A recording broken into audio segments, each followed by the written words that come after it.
এর মধ্যে রাখে, যা ছিল পিতলের তৈরি। এবার শুরু হয়ে যায় মিথ্যার দম্ভবিশিষ্ট সেই খেলাটা। আবু জাহেল সেই ছাই ভরা পাতিলটি নিয়ে পুরো মক্কার অলিতে গলিতে ঘুরতে থাকে এবং লোকজনদেরকে জড়ো করে বলতে থাকে, হে লোক সকল, দেখো, মোহাম্মদ আমাকে মারার জন্য একটি জাদুকর সাপ পাঠিয়েছিল। সে মানুষের ন্যায় কথা বলতে পারত। সে আমাকে মারতে এসেছিল এবং আমার উপর আক্রমণ করেছিল, কিন্তু সে আমাকে মারতে পারেনি, আমার কোনো ক্ষতিও করতে পারেনি। উল্টো আমি তাকে মেরে আগুনে জ্বালিয়ে ছাই বানিয়ে ফেলেছি। এই ক্ষেত্রে মোহাম্মদও আমার কোনো ক্ষতি করতে পারেনি। লোকজন অবাক দৃষ্টিতে আবু জাহেলের দিকে রইল। কেউ বিভ্রান্ত হলো, কেউ কৌতূহলী হলো, আবার কেউ ভীত সন্ত্রস্ত হলো। আবু জাহেলের মুখে তখন বিজয়ের হাসি। সে মনে মনে ভাবতে থাকে সে কোনো অলৌকিক বস্তু বিজয় করে নিয়েছে, কিন্তু আবু জাহেল জানে না ছাইয়ের নিচে লুকিয়ে আছে আল্লাহর কুদরত। পুরো পৃথিবী কান্না করছিল সেই সময়।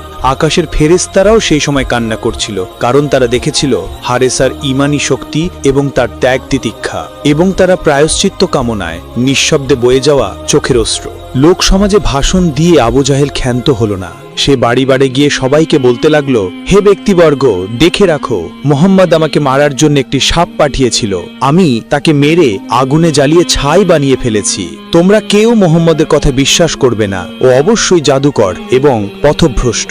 নাউজুবিল্লাহি মিন জালিক। আবু জাহেল এরপরেও আরও একটি বাড়িতে যায় এবং সেখানে গিয়েও তাদেরকে সেই ছাইয়ে পাত্রীটি দেখিয়ে এভাবেই বলতে থাকে। মক্কার কোনো অলিগলি আবু জাহেল ছাড়ল না। যাকেই সামনে পেল তাকেই সে পাত্রীটি দেখিয়ে এভাবে উল্টো পাল্টা বলতে লাগলো। অবশেষে পৌঁছালো গণ্যমান্য একজন ব্যক্তির কাছে, যার বয়স একটু ভারী ছিল, একটু বৃদ্ধ টাইপের ছিল। তার সামনে গিয়েও আবু জাহেল আগের কথাগুলোই বলল।